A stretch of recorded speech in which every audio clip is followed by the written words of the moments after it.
Hi everyone, we are group 11. I'm Joanna and here is Yuxi and Chao. In this video, we are going to share our final project, Employment Tracker. It is an employment analysis web application hosted with Streamlit. Our project mainly focused on helping job seekers to track the current employment situation in the United States. As graduate students, we are now gradually entering a post-pandemic age with the economic and job market recovery. Our website can help users directly see the change in the employment situation from the three different scopes: national, statewide, and citywide. What's more, our website also utilizes machine learning techniques, which provide users with a prediction model of future employment level change. For users with the need of tracking employment situations in both China and the United States, we also add a feature that can display the change in the unemployment rate in these two countries. So let's start with the homepage of our application. As we can see on the main page, we include the introduction of the web application, source of our datasets, as well as the overview and screenshots of web page, which is visualization and unemployment rate for major cities and the prediction model, also the US heat map, and as well as the China and the US comparison. Users can navigate those 5 pages using the selected bar located on the left of the screen.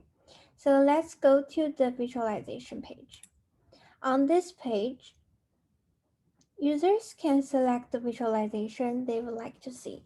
For example, for the COVID and unemployment claims, users can click the play button, which is right here, and you can see the change in trend animation.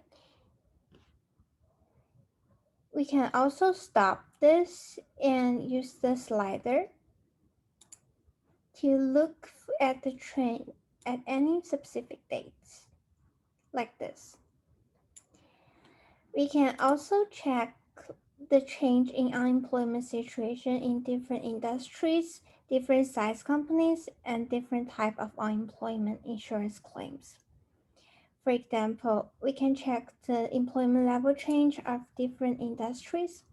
As we can see here, it's quite reasonable to see that the employment level change for leisure and hospitality fluctuate largely compared to the professional and business services employment level change, which only has a mild change.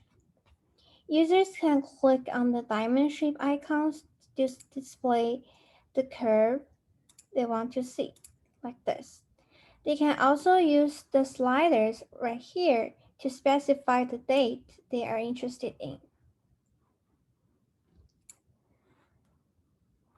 As for the unemployment rate for major cities page, users can use the selected bar under city to choose the unemployment trend of the city they want to see.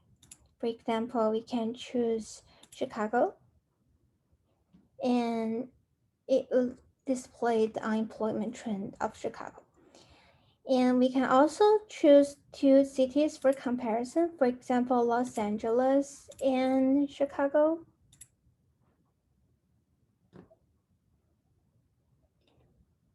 And by clicking the Show Comparison button, you can see here is a bar chart of two cities. As regards the page of prediction model, we trained the model to predict the change in employment level in the future.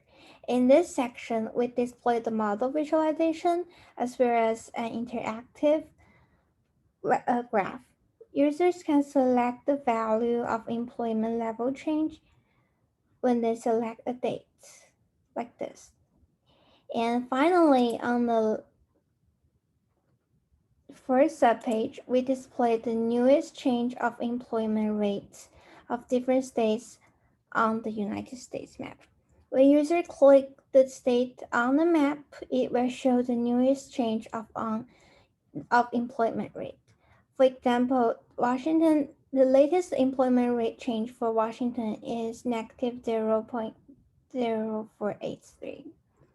And on the last page, it is designed for users who are interested in employment situations in China and the United States.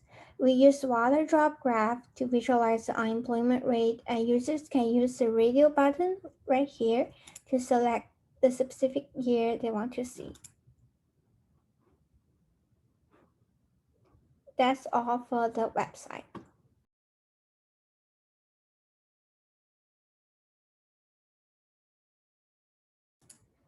For the data flow of our project, we download employment data, unemployment claims data, COVID-19 data, and do the data cleaning using Python. We first create a Firebase for later uploading, and then turn our data into dictionary formats. To deal with missing values, we set them equal to none, which is right here. And to make the next stage easier, we set the year and month into data time format.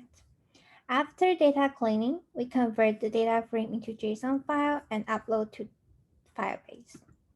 As you can see here, for the US COVID-19 national, we have the different date and specific case count, as well as the new case count for each day. As for the US employment national, we have like the employment rate for each day, as well as like the different employment size and the employment rate related to that. We also have the US unemployment insurance claim, which also include like different segments of insurance for different days. And that's all about our data flow.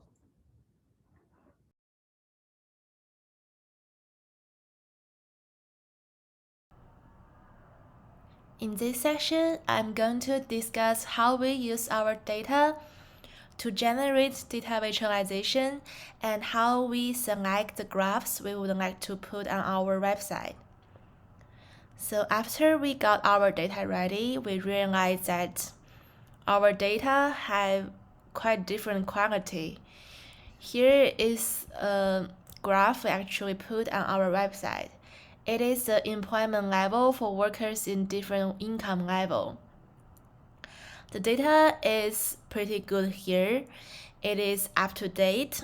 It has very few missing value, and we can clearly see a difference between those four levels.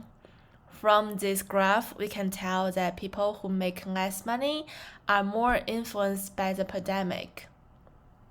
Here are two other graphs you have already seen on our website. We actually also try to do an employment level change analysis on the state data and the cities data. But for example, here is a graph for California. You can see that the data has some problem here.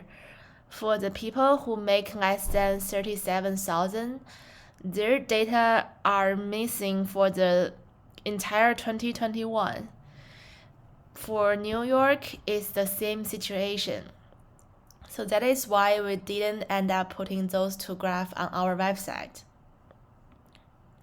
We also got some other interesting visualization. Here is a COVID versus unemployment insurance claims. So this peak is actually the Omicron that started at the beginning of 2022. And we can see that although the case increased a lot, it actually didn't affect the employment insurance claims. So after the country actually learned how to deal with the pandemic, even though there is a huge jump on the new cases, it actually caused less negative influence to the unemployment situation. And we actually publish this file to our code folder. So if you are interested, you can download the file and take a look at some of other graphs we didn't include in our website. In the next part, we are going to discuss how we use Streamlit to build and deploy our website online.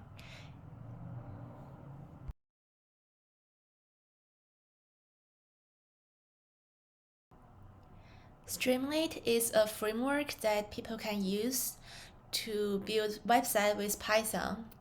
We choose Streamlit because it is easier to learn and it is free to upload our website to the cloud. Here is a flow chart of our website and our web architecture. After we got the data ready, we clean it and publish it to the Firestore database. And then we access the database with the Firestore key. After using the data to build our functions, we got the website ready locally. Then we publish it to the Streamlit cloud. Here is what our Python file looks like. We first built a multi-page class with Python, and then we wrote our subpages separately. We also got a folder that holds all of our fancier visualization using HTML format. After combining them together and getting the subpages ready, we add them one by one back to our main page. And after running it with Streamlit, we have our website here. So once we finish our website locally, the next step is upload it to the Streamlit cloud. One thing about Streamlit Cloud is that it can be used with GitHub. So after you upload your file to GitHub, you can use the new add button, choose the repository that holds your code, and click the deploy button. Then your website will be deployed online and it can be accessed by anyone in the world. We have already published our code online. You can use this file to access our website. And if you are interested in our code with Streamlit, you can actually click the View App Source button here. It will lead you to our code. And in the next session, Chaoyu will discuss how we build our prediction model and some challenges we face during the process.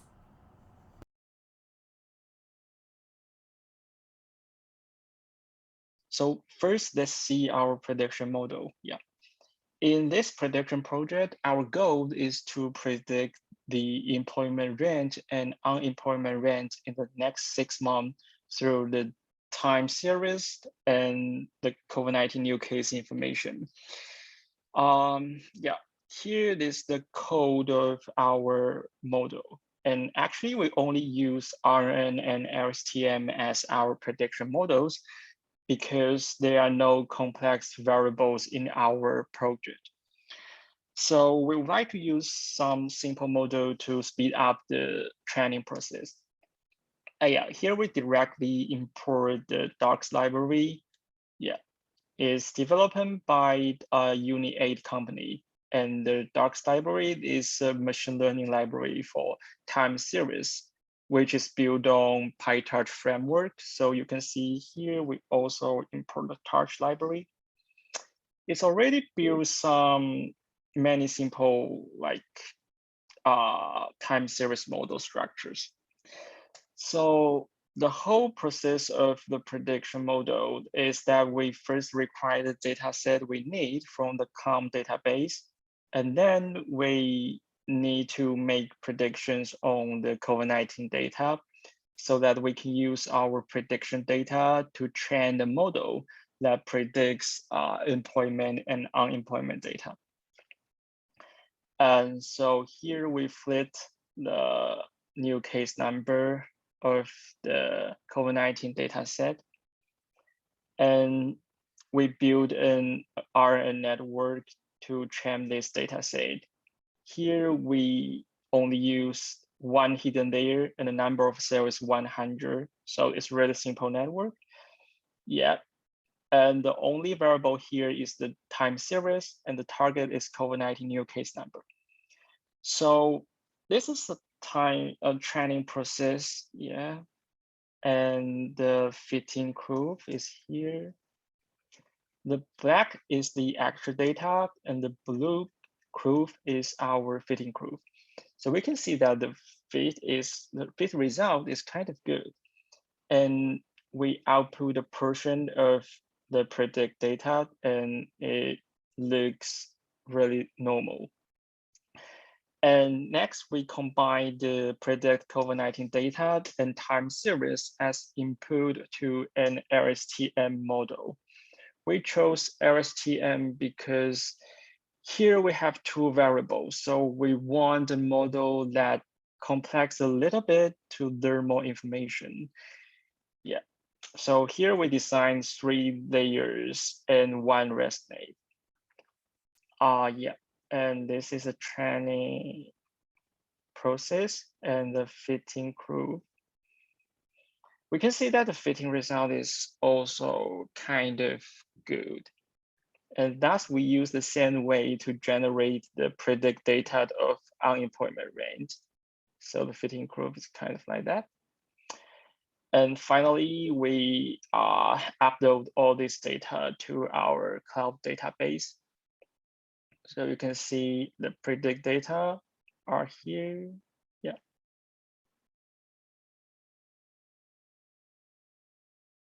Next, I will introduce you some challenges we face when we use Streamlit and our solution. You can see some really fancy interactive components on our website, but in fact, we didn't find a function in Streamlit that can help us implement any of these components, such as the animation here and the charts here and the heat map and the liquid chart. So we found a new way. We first implement these components with e-charts and data from our cloud database. And then we rendered these components into HTML files. Finally, we import these HTML files in Streamlit to show you these fancy components. So here, this is a code of our HTML generator. Here we import the library named PyEcharts. It's a really useful library because we can just use Python to build some web components like JavaScript. So as usual, we require our data from cloud database first, and then we just use PyEcharts to implement charts here, and of course, interactive. And animation here, yeah, something like this. And heat map here. And finally, the liquid chart here. Yeah. That's really cool to just use Python to implement this very cool component. So that's all we want to show you with this video demo. And we hope our web app will help some of you find your job easier. And thank you for watching.